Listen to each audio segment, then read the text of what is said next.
Gugma ba ang imong ipangita o leksyon sa kinabuhi? Aniya ang inyong paboritong tambayan online, ang Barangay Love Stories. Kini si Papa Cholo para sa storya sa kinabuhi, gugma ug paglaom. Dali, maminaw ta.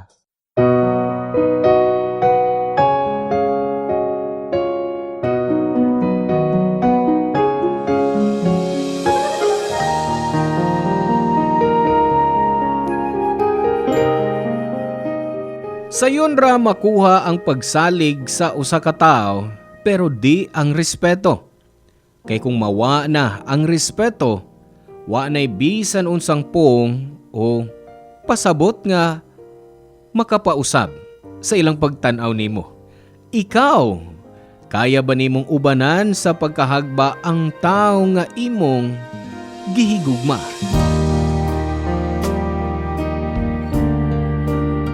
Hello mga suki na mong kapuso o kabarangay, laing panag-uban na usab nato diin, laing sugilanon sa gugma o kinabuhi nga maoy atong hatagan sa pagtagad karon. Pinada kini ni Sarah nga giuluhan taog Open Arms.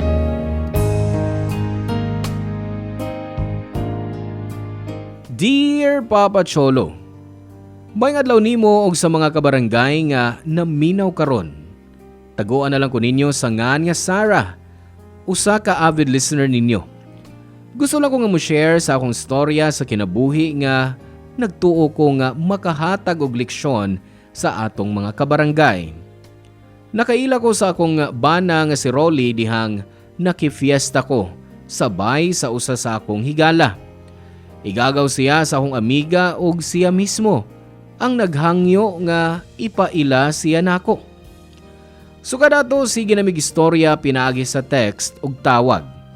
Hangtod nga nanguyab na siya og gisugot pud nako dayon. Butan mo gud si Rolly. Gwapo ug mo respeto. Paglabay sa usa ka tuig, namabdos ko sa among unang anak. Kay sakto na pud mi sa edad ato. Nagdesisyon dayon mi nga magpakasal. Papa Cholo, bata pa ko dihang nagbuwag ang akong mga ginikanan. Mao nga damgo gyud nako nga makabaton og kumpleto nga pamilya. Nakulbaan pa gani ko pag-ingon ako kang Rolly nga mabdos ko. Nahadlo ko basin di ko niya barugan. Pero bali ang nahitabo kay nakita nako ang kalipay sa iyang mga mata sa dihang giingnan nako nga magkaanak nami. Wa siya nagduha-duha nga agdon ko og kasal. Nindot ang among pagsinabtanay sa sinugdanan kay responsable nga bana si Rolly. Simple pero hayahay ang among kinabuhi. Ang pagpamasada niya og tricycle igo ra nga makasuporta sa among mga panginahanglan. Hangtod nga nasundan ang among anak, didto na hinay-hinay nga mibugat ang among kinabuhi, Papa Cholo.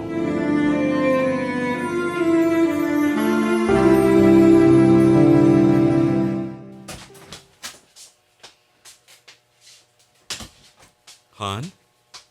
Gigutom ka? Wa, Na kay gusto ipapalit sa kantin? Makaon o mainom? wa, Han, gamay rin kay kagikaon gabi eh. Kinahanglan ka mukaon para mabalik ang imong kusog. Bago pa biya ka ng anak. wa gid ko ikana.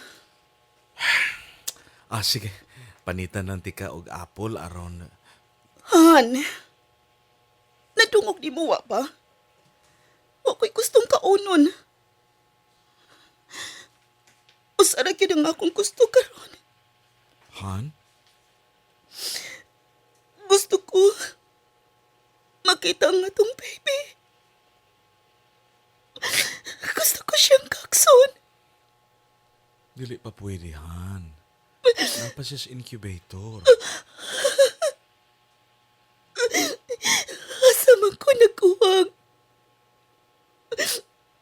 Giampingan man ako siya sa akong pagmapdos. Ano kinahanglan niyang akianing tanan?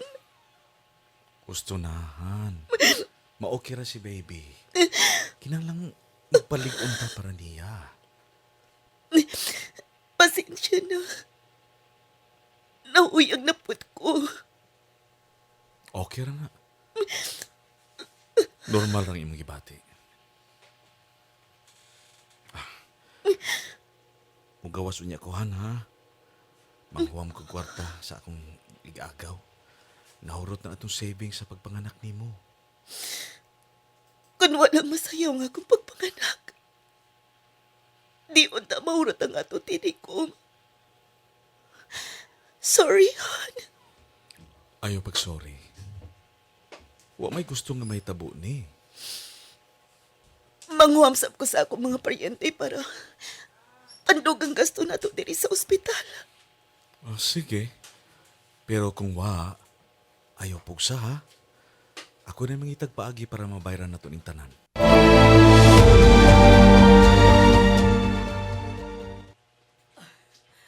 Grabe.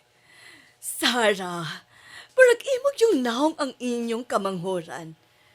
Ing anak po ang imong hitsura, samtang matug ka sa una nga baby ka pa. Tinuod siya, Lani? Nahinumdum ko na atay picture nga karga ko nimo pag baby pa nako. Sa tanang anak sa akong mga igagaw, ikaw gyud ang akong paboritong kuguson sa una. Ay, di manggug kalangas ug dili magsigig hilak. Ay, unta. Makagawas na sa incubator imong baby para makakarga na pud nato siya. Mao po na pirmi na mong giampo ni Sarah tiya Lani. Ayaw mo kabalaka. Buutan ang Diyos ug maayo mong ginikanan. Maong sigurado ko, paminaw niya ang inyong mga pag-ampo. Unta gid siya. Gusto na kay na kong kakso ng akong anak. Tiya, salamat kay sa pagpahuam nimo og kwarta namo ha para bayad sa ospital. Sarah, kaganina pa kagsigig pasalamat. Ingon ko nimo, ni ara ko kanunay kung kinahanglan ninyo og tabang. Kay dako kaayo ang akong utang kabubuton sa imong inahan. Papa Cholo first kasi ni Mama si Tia Lani. Sawa pa mamatay si Mama. Permi niyang gihisgutan si Tia Lani. Wa na nako siya nakita kay nagtrabaho na siya abroad sukad elementary pa ko. Pagkaibaw na ako nga naa na siya sa Pilipinas, nangayo ko og tabang kay nasayo ang akong pagpanganak ug dako kayo ang among gasto sa ospital. Wa siya nagduha-duha sa pagtabang namo. Duol ra di ay iyang puy-anan sa ospital, maong dako gyud ang akong pasalamat. Paglabay sa usa ka buwan, nakagawas na ang among kamanghuran. Pero sakiton siya ug mahal ang tambal. Lubong na gyud mi sa utang ug di na mi kabayad sa abang. Sige kog hilak matagabi hangtod nangayo na pud ko og tabang kang Tia Lani. Wa mi niya pasagdi. Giimbitar pa gani ming mupuyo sa iyang bakanting paabangan. Dalaga siya ug si Mama ang nagpahuwam kaniya og kwarta sa una para maka-abroad. Wa niya nabayri kay wa man siya paningla ni Mama ug namatay na kini. Nauwa mi ni Rolly pero gidawat namo iyang tabang.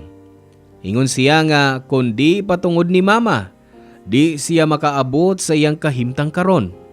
Mao nga gusto niyang makabawi pinaagi sa pagtabang namo.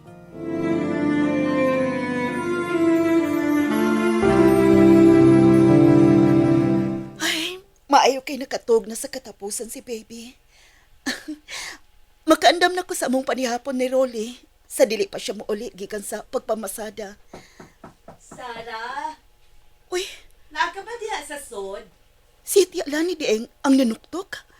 Unsa kay ang gikinahanglan? Ablihan ako. Hi, Tia Lani. Maayo nga naaday ka, Sarah. Abi na ko gihatod nimo si Joshua sa school. Ay, kuan. Gipasabay na lang nako si Joshua sa iyang classmate nga dool sa diris bay siya. Ay, nga naman di unta siya. Ay, nagluto kog adobo kagabi. Sobra man ang ako nahimo. O, mao ni, nagdako para ninyo. Uy, wow! Hala, salamat kay siya, ha? Plano pod ba unta na ako, tiya, nga magluto para panihapon namo. Mao ba? Ay, maayo kay na sayo na ko og hatod ni. O, tiya, ay sige, uy, dali, dayon. Maglungag lang muna ako sa rice. Kumusta man mo din sa iyong Pinoy ana? Maayo ra ko siya. Nabay problema sa kisame kung mag-uwan? May to ba? Wa man siya. Maayo man ang kisami. O ito, bisan kusog ang uwan. Maayo. At tuod, kumusta man ang bayranan sa gipaasyong nga tricycle ni Rolly? Nabayra na namo ang iyang igagaw siya. Di na sabi niya mahadlok nga bawian ang tricycle kay nabayra naman. Ay nga na dito pa man nangutang si Rolly niya. Nangilad man og batasan ng iyang igagaw. Kay babaya siya nga ang tricycle ra ang gikuhaan ninyo gasto para sa inyong adlaw-adlaw. Maupod siya. Giingnan ako si Ruli nga unahon na mo bayran ang iyang igagaw. Kay dako kay interest. Grabe sab ang iyang igagaw. Murag dili kaliwat. Maulagi siya, uy. Maong ingon pod nako niya nga pilia ang sakto nga tao nga pangayuan og tapang. Kay ang upan, gamiton lang ang imong kahuyang. Mauna, kay lahi na yun ang panahon ron. Ay, sige Sarah, mula ka na ko. Mangutana pa ko sa silingan kung naabas lay kaila nga plumber. Ay, nga naman di siya. Ay, kay nagbasa manggod ang akong sahog sa kusina. Murag, nagtuho gikan sa ilawom sa lababo. Kamauman mo ay si Rulit siya. Naapod siya yung mga gamit. May patuon ako siya sa inyong bahay ni gumaniyag panihapon. Ay, mao ba? Nahala, sige. Ingna na lang niya si Rolly, ha? Papa Cholo, dako gyud kayo ang tabang ni Tia Lani sa among kinabuhi ni Rolly. Lisod kayo ang magbayad og abang sabay. Mao nga ang libre ming gipapuyo niya sayang puy-anan nga iya rang gihatag namo. Nakatabang namo ni Rolly nga makabangon hinay-hinay. Nasugda na namong bayaran ang among mga utang. Og di na pod kayo mi maglisod bisan mahalang tambal sa among kamanghuran. Di lang kay libreng puy-anan ang gihatag. Pero may po siyang nagdaog pagkaon sa among bahay. Usay siya pagani ang mga grocery para sa among pamilya. Nauwaog na ikog ko, pero di gyud nako pwedeng balibaran ang iyang tabang. Ingon siya nga nag-inusara na lang siya sa kinabuhi. Mao nga halos kami na ang iyang pamilya. Suod pod ang akong anak nga si Joshua kang Tia Lani. Pero may siyang palitan og duwaan kay hilig yun siya sa bata o ganahan unta siya og kaugalingong anak sa una. Pero tungod kay nag-focus siya sa pagtrabaho, sa pagpaeskwela sa iyang mga pag-umangkon o pagpundar og negosyo, wa na siya'y oras para sa iyang kaugalingon. Ang mga pag-umangkon nga iyang gipa-eskwela, wa na pud siya pangumustaa. Mao nga nalipay siya nga naami sa iyang kinabuhi kay na-feel niya pag-usab unsa ang pagbaton og pamilya. Sa laing bahin, daghang nakamahuan og mga butang-butang og pagpangayo ang akong bana nga si Rolly. Nagsugod siya sa trabaho sa usa ka talyer. Mao nga bisan pag-ayo sa lababo o lain pang bahin sabay, kaya niya. Mao nga kung adunay kinahanglang ayuhon sa bahay ni Tia Lani, si Rolly Permi ang tawgon Papa Cholo.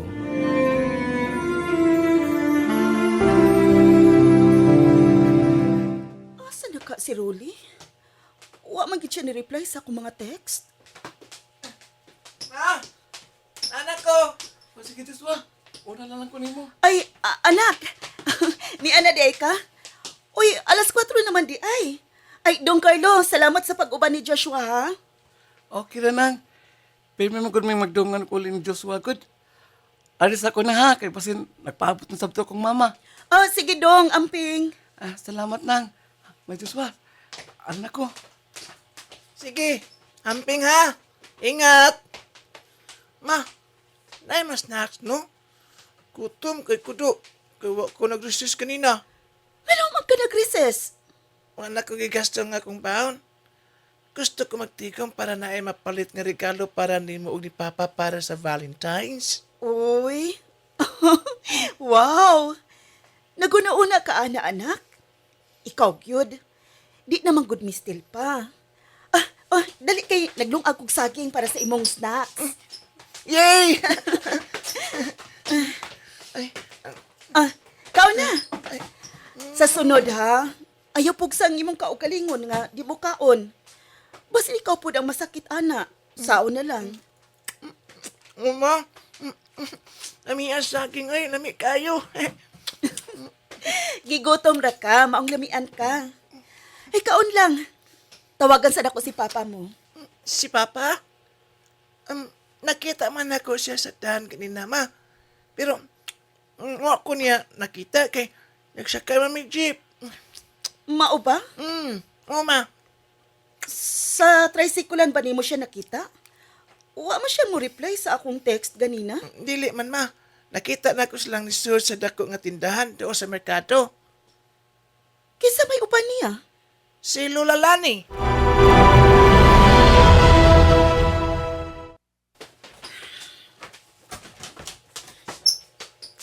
Mayo kay, naulit na ka.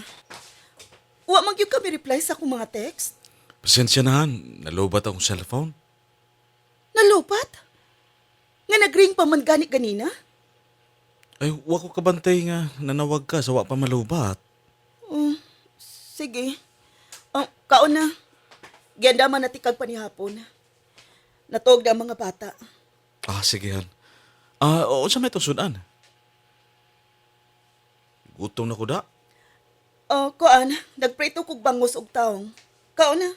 Wow, kalami, God. Sige, mukhaon ako, Han. Sige. Ikaw? Ikaw na ka? Oo. Dungan ako ang mga bata kaganina. Oh, pwede din ako ni Hut doon tanan, ha? Oo, imo nang tanan.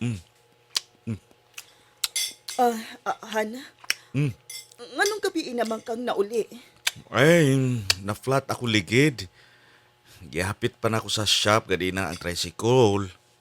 Mga unsang orasa? Mga alas 4 kapin sa hapon. Dito lang ka sa shop? Wa kay laing gilakaw? Han. Giwat lang ako nga mahuman ang pag-iilis ligid. Dayon, namasada ko balik. Pasensya na, wa ko ka-text nimo. Okay ra. Why problema? Papa Cholo, wa ko kahibahong ngano. Pero sukad sa giingon sa akong kamagwangang anak nga si Joshua, nga nakita niyang nag-uban si Rolly ug ang akong tiya, lahi kayo ang akong gibati nga kulba. Nagsugod na pod og sud sa akong hunahuna ang mga butang. Nadungagan pa ang akong kulba nga wa gyud gisulti ni Rolly nga nag-uban sila ni Tia Lani anang pagkahapon. Murag na siya gitago nako nga di nako ganahang madungog. Giswayan nako nga di magunahuna og dautan kay dako kayo ang akong pagrespeto kang Tia Lani. Kay bawpod ko nga dako kayo ang utang kabubuton namo niya sa akong pamilya. Og nakailapod ko ni Rolly. Di gyud niya buhaton nga masakitan og binuangan ko. Pero bisan unsaon ako, di gyud mawa ang akong kulba sa akong dughan. Hangtod sa usa ka Sabado sa buntag, sayo kong nagmata og nahibong ko kay wa na si Rolly tupad nako. Nabasa lang nako ang iyang text nga sayo siyang mamasada.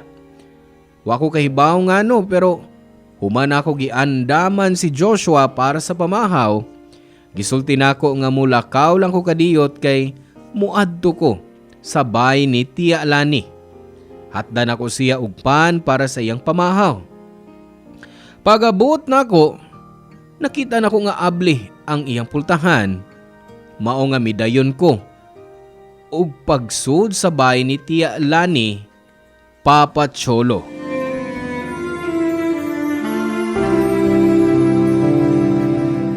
Tiya Lani, musod na ko ha, kay abli man ang pultahan.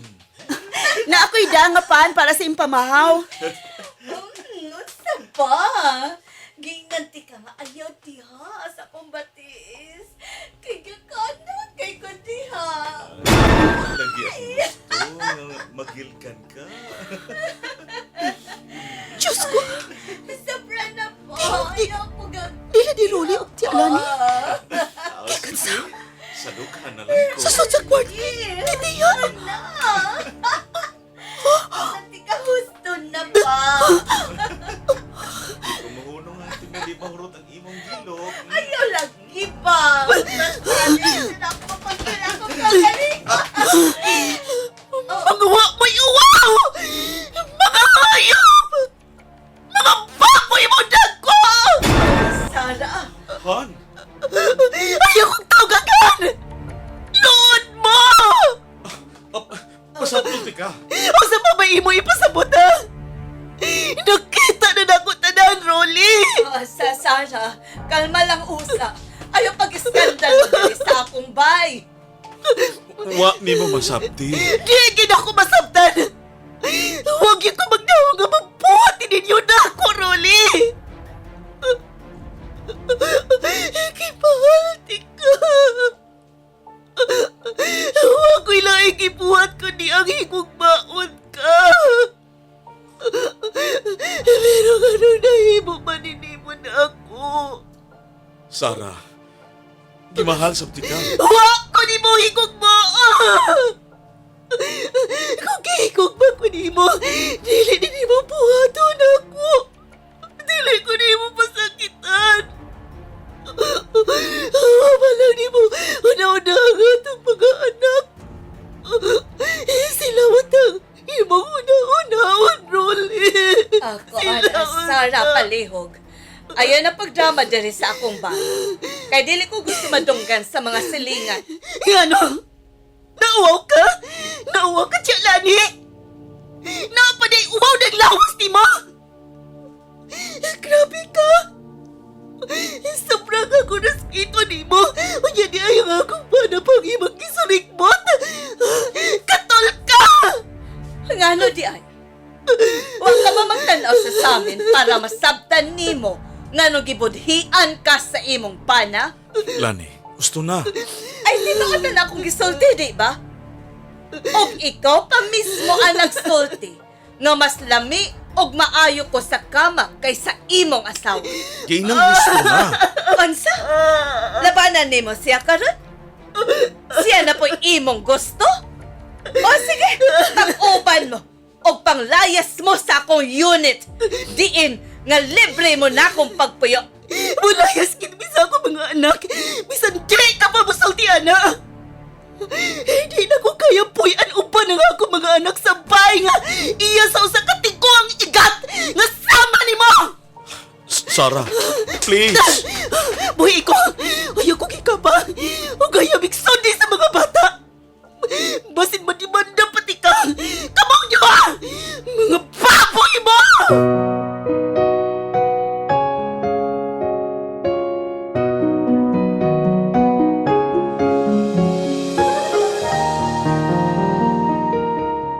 Papa Cholo, di gyud ko makatuo sa akong nakita. Kung giunsa pag-inigat ni Rolly og Tiya Lani sud sa kwarto niya. Murag mubuto ang akong kasing-kasing sa kasakit nga akong gibati. Murag kuwang na lang, lamyon ko sa yuta. Sa daghang katuigan namong relasyon ni Rolly, wa gyud ko niya gibinuangan o gipasakitan. Mao nga dako kayo ang akong pagsalig niya. Tungod sa sobra kadako, wa na ko tagda ang mga butang nga dugay na unta na akong nabantayan. Ang pag-usab ni Rolly sa password sa iyang cellphone, ang pagsayo niyang paggawas o gabi inang mauli. O ang perming pagpaadto ni Tiya Lani ni Rolly sa iyang bay para muayo og mga butang. Di lang di ay bay ni Tiya ang iyang giayo. Hasta di ay mismo ang tag-iya. Wa na ko nagduha-duha nga biyaan si Rolly Papa Cholo. Maayo na lang, gitabangan ko sa usa ka igagaw sa side ni Papa o gipadayon una mi sa ilang bay. Karon duha na katuig ko nga single parent ug padayon nga nagtrabaho para sa akong mga anak. Gisuwayan ni Rolly nga makig-ayo nako. Bisan pa nga gusto gyud nako nga magkapamilya mi pag-usab, di na ko kayang pasayloon ang dako niyang sa aron lang makumpleto mi, Papa Cholo. Diri na lang kutob ang akong suwat, nagampo ko nga makakuha kini og leksyon sa atong mga kabarangay. Ilabi na ang pagsalig nato sa mga tao sa atong palibot. Ang inyong forever, kapuso ug kabarangay, Sarah. Mga barangay, daghang salamat sa inyong pagpaminaw sa atong storya karon. Unsa man ang inyong opinion sa tuang story nga gi-feature for today, comment down below para mahibaw-an nato kung unsa po ang inyong mga opinions diha. Once again, kini si Papa Cholo para sa Barangay Love Stories. And don't forget to subscribe and of course click the notification button para updated permi sa tuang mga storya.